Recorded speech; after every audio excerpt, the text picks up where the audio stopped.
नमस्कार, आप सभी का स्वागत है। आप देख रहे हैं न्यूज 24 और मैं हूं आपके साथ अंजलि आनंद। बीजेपी महाराष्ट्र और हरियाणा विधानसभा चुनाव की तरह वोट चोरी के जरिए बिहार जीतना चाहती है और प्रधानमंत्री मोदी वोट की चोरी कर बने हैं। कर्नाटक में सबूतों का एटम फोड़ने के बाद राहुल गांधी के इन इल्जामों और सवालों का सटीक जवाब ना तो चुनाव आयोग ने दिया और ना ही बीजेपी ने। चुनाव आयोग ने ना तो डेटा दिया ना ही सीसीटीवी फुटेज। लेकिन जब बिहार में वोटर अधिकार यात्रा में शहर शहर जनसैलाब उमड़ा, वोट चोरी के खिलाफ राहुल का अभियान तूफान बन गया, तब बीजेपी किसी टुटपुंजिये की जुबान से पीएम मोदी को गाली देने का बहाना बनाकर इस तूफान को रोकने की कोशिश कर रही है और हिंसा के जरिए चुनाव चोरी के सच पर पर्दा डालने की कोशिश कर रही है। पटना में बिहार कांग्रेस मुख्यालय सदाकत आश्रम पर बीजेपी ने जो गुंडागर्दी दिखाई, उससे इस साजिश का पर्दाफाश हो गया। लेकिन बीजेपी के हमलों से राहुल का हौसला बिल्कुल नहीं टिका, बल्कि कांग्रेसियों के इरादे और फौलादी हो चले हैं।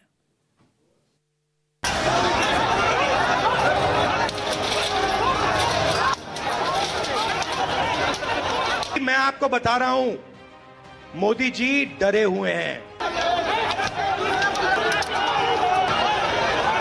ये बीजेपी वाले दंगा फसाद कराने वाली पार्टी है।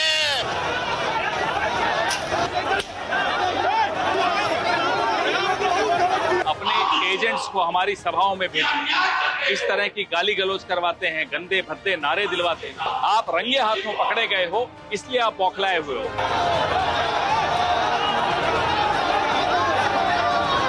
मंशा थी गरीब, गुरबा, दलित, पिछड़ा, मुसलमान, उनको बेदखल करो।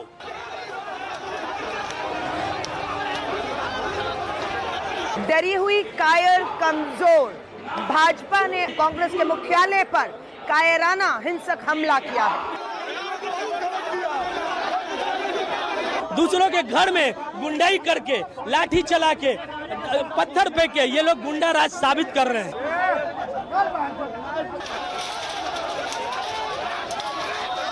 इस प्रकार हिंसा का सहारा लेकर विपक्ष को डराने धमकाने का काम जो किया जा रहा है, वो कभी स्वीकार नहीं किया जाएगा।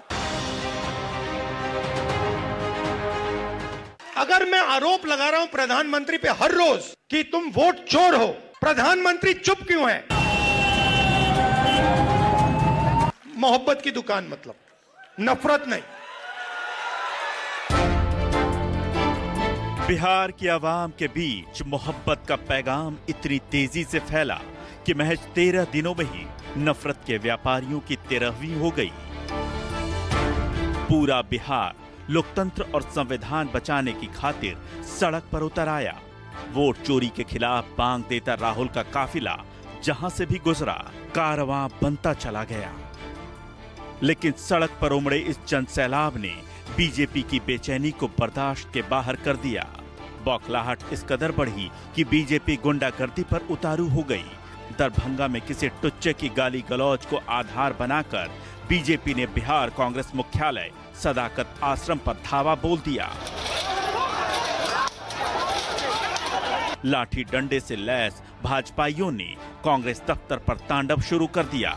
गुंडों की तरह कांग्रेस कार्यकर्ताओं पर हमला कर दिया। सैकड़ों की तादाद में बीजेपी कार्यकर्ताओं ने कांग्रेस दफ्तर पर हमला किया, पोस्टर फाड़े और झंडे को डंडा बनाकर भांजने लगे। हालांकि कांग्रेस कार्यकर्ताओं ने भी पीठ दिखाने के बजाय अपनी रक्षा की, लहूलुहान होकर भी मैदान नहीं छोड़ा। लेकिन पुलिस मूक दर्शक बनकर देखती रही, मानो बीजेपी की गुंडागर्दी को वर्दी की मौन स्वीकृति मिली हो। कांग्रेस के नेताओं को चेतावनी देता हूं, आपने मां का अपमान किया है, एक एक बिहारी बेटा आपको इसका जवाब देगा। आपने देश के प्रधानमंत्री का अपमान किया है, एक एक भाजपा कार्यकर्ता इसका बदला लेगा। परसों मैंने कई सोशल मीडिया में बातें सुनी कि इस यात्रा पर, जो वोटर अधिकार यात्रा है जो राहुल गांधी जी के नेतृत्व में चल रहा है, इस पर उग्रवादी हमले हो सकते हैं। तो आज पहली बार मुझे लगा कि उग्रवादी हमला कहां से हुआ, वो बीजेपी के कार्यालय से हुआ। तो मैं इतना ही कहूंगा कि जो आशंका जो है मीडिया में आई थी, वो अब उग्रवादी वाला हमला जो है बीजेपी कार्यालय से हुआ, तो ये साबित हो गया। पहले अपने एजेंट्स को हमारी सभाओं में भेजें, इस तरह की गाली गलौज करवाते हैं, गंदे भद्दे नारे दिलवाते हैं, फिर हम पर हमला बोलते हैं कि हमारे लोग थे। उसके बाद आज जो गुंडागर्दी की सदाकत आश्रम, ये इस तरह की एक रूलिंग पार्टी की ये तरीका लगता है आपको? सदाकत आश्रम में हमारे कार्यकर्ताओं के सर फोड़े गए। गलती आप खुद करो, षड्यंत्र आप रचो, बदनाम हमें करने की कोशिश करो, मुद्दा बनाओ ताकि ध्यान हटे आपकी वोट चोरी से। आप रंगे हाथों पकड़े गए हो, इसलिए आप बौखलाए हुए हो, इसलिए आप ये टूल किट लाए हो। ये टूल किट अब नहीं चलेगा, लोग आपकी बातों में अब नहीं आने वाले। हम जानते हैं कि इस टूल किट का अगला हिस्सा क्या है। मोदी जी आएंगे, आंसू बहाएंगे और कहेंगे देखो मुझे गाली दे दी, मुझे गाली दे दी। अब ये चलने वाला नहीं है, लोग आपकी साजिशों को समझ चुके हैं। बिहार की राजधानी पटना में जब बीजेपी के कार्यकर्ता कांग्रेस दफ्तर पर तोड़फोड़ कर रहे थे, कांग्रेस कार्यकर्ताओं से मारपीट कर रहे थे, तब राहुल गांधी देश को सत्य और अहिंसा का रास्ता दिखाने वाले महात्मा गांधी की कर्मभूमि चंपारण में लोगों को संविधान से मिले अधिकार की रक्षा का संकल्प दिला रहे थे। सत्ताधारियों की साजिश से जनता को सावधान कर रहे थे, संविधान में मिले अधिकार की हिफाजत का पाठ पढ़ा रहे थे। हालांकि पटना की घिनौनी घटना ने राहुल के दिल पर चोट तो पहुंचाई, लेकिन वो बापू के दिखाए रास्ते से विचलित नहीं हुए। सोशल मीडिया प्लेटफॉर्म एक्स पर राहुल ने लिखा, सत्य और अहिंसा के आगे असत्य और हिंसा टिक ही नहीं सकते। मारो और तोड़ो, जितना मारना है तोड़ना है, हम सत्य और संविधान की रक्षा करते रहेंगे। सत्यमेव जयते। बीजेपी की पूरी पलटन तभी से राहुल गांधी को टारगेट कर रही है जब से उन्होंने कर्नाटक में सबूतों के साथ वोट चोरी के खिलाफ एटम बम फोड़ा था। हालांकि चुनाव आयोग हो या बीजेपी, किसी ने भी राहुल गांधी के सवालों का जवाब नहीं दिया। लेकिन संवैधानिक संस्थाओं के अपमान का आरोप लगाकर बीजेपी की पूरी पलटन राहुल गांधी को ही देशद्रोही साबित करने में जुट गई। नोटिस और चेतावनी देने लगी, एफआईआर की धमकी देने लगी, लेकिन टस से मस नहीं हुए राहुल। बापू की कर्मभूमि चंपारण से भी राहुल ने यही सवाल दागा कि अगर बीजेपी ने वोट की चोरी नहीं की, प्रधानमंत्री वोट चोरी से नहीं जीते, तो फिर वो चुप क्यों हैं? अगर मैं आरोप लगा रहा हूं प्रधानमंत्री पे हर रोज कि तुम वोट चोर हो, प्रधानमंत्री चुप क्यों है? प्रधानमंत्री एक शब्द क्यों नहीं बोल रहा? क्योंकि प्रधानमंत्री वोट चोर है और वो जानता है कि हमने उसको पकड़ लिया है। मोदी जी, मैं आपको बता रहा हूं, मोदी जी डरे हुए हैं क्योंकि मोदी जी को बात समझ आ गई है कि अब चोरी पकड़ी गई है।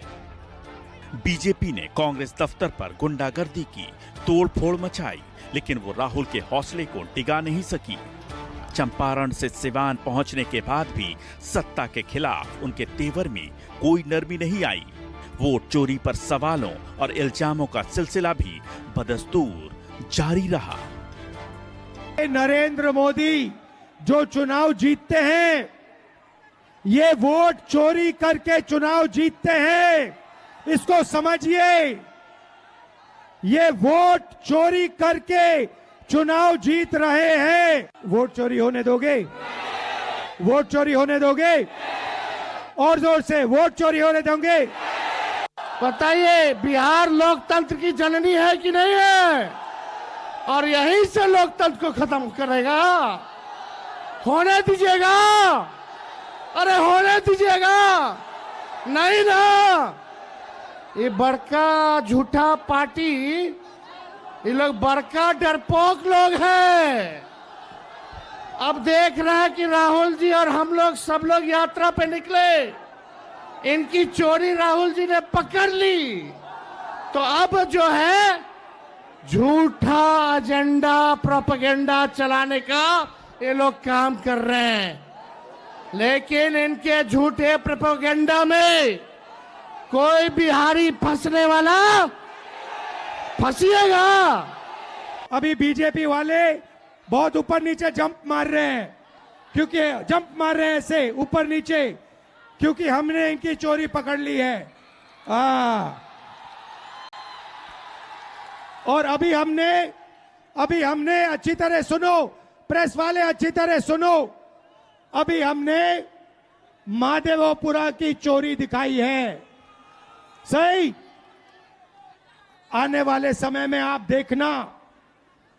देखना कहां कहां की चोरी हम इस देश को दिखाने वाले हैं। हरियाणा, महाराष्ट्र, कर्नाटक, इन सब जगह हम बीजेपी की चोरी, नरेंद्र मोदी की चोरी आपको दिखाने जा रहे हैं। वोट चोरी अंबेडकर जी के संविधान पर आक्रमण है और हम इस संविधान पर किसी को आक्रमण नहीं करने देंगे। सुन लीजिए नरेंद्र मोदी, सुन लीजिए, आक्रमण नहीं होगा।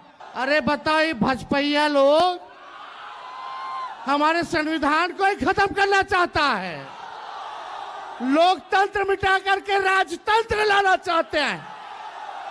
मोदी जी, ये आवाज, ये गूंज सिवान की धरती से, ये हर एक जात के लोग, हर एक धर्म के लोग, हर एक वर्ग के लोग, बूढ़ा, बच्चा, जवान, माता, बहन, सब लोग यही कह रहा है कि किसी माइक के लाल में दम नहीं जो हमारे संविधान और लोकतंत्र को खत्म कर दे। Narendra Modi, vote vote vote vote चोर, वोट चोर, वोट चोर, वोट चोर।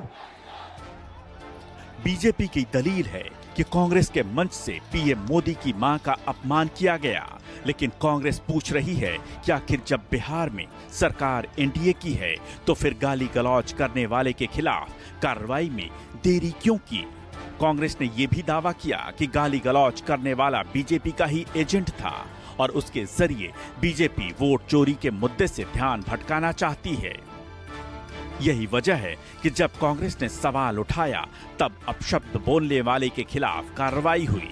मजबूरी में उसे बीजेपी ने गिरफ्तार करवाया।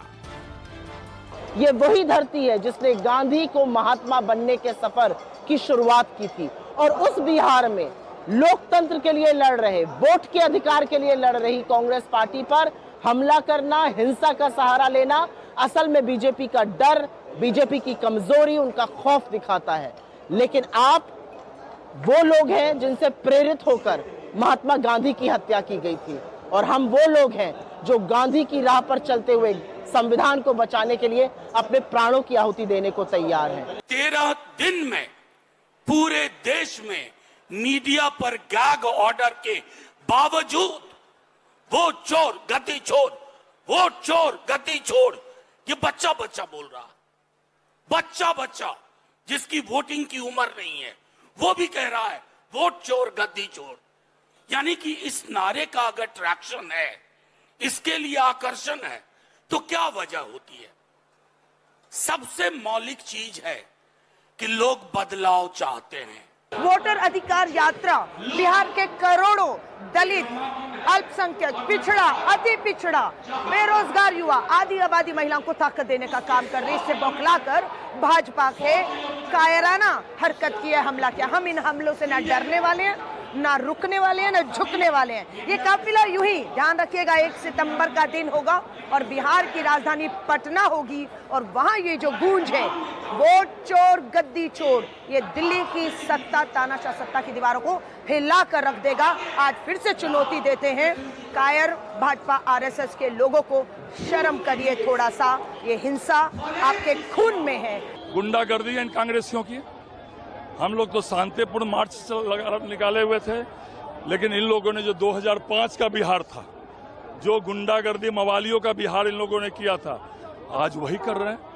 अंदर से लाठी पत्थर रो रहा, हमारे दर्जनों कार्यकर्ता का सर फूटा है। एक तो प्रधानमंत्री जी की गरीब माता जी जो स्वर्गीय हो गए, उनको अब शब्द का बौछार किया गया, अब शब्दों का बौछार नीचता की पराकाष्ठा कर दी गई और अब फिर यहाँ पर गुंडागर्दी कर रहे हैं। 2005 का पहले का ये बिहार बनाना चाहते हैं, अब ये एनडीए का बिहार है। अभी वोट चोर गद्दी छोड़ के नारे से आप इतना घबरा गए हैं और जिस तरह से पब्लिक ने इसे सपोर्ट किया है, तो हम समझते हैं कि ये उनकी घबराहट है और ये अब एक्सपोज हो चुके हैं पूरे बिहार में कि अब लगता है कि अब वोट चोरी जो है इंडिया गठबंधन वाले लोग होने नहीं देंगे। चुनाव आयोग जुगाड़ आयोग बन गया है।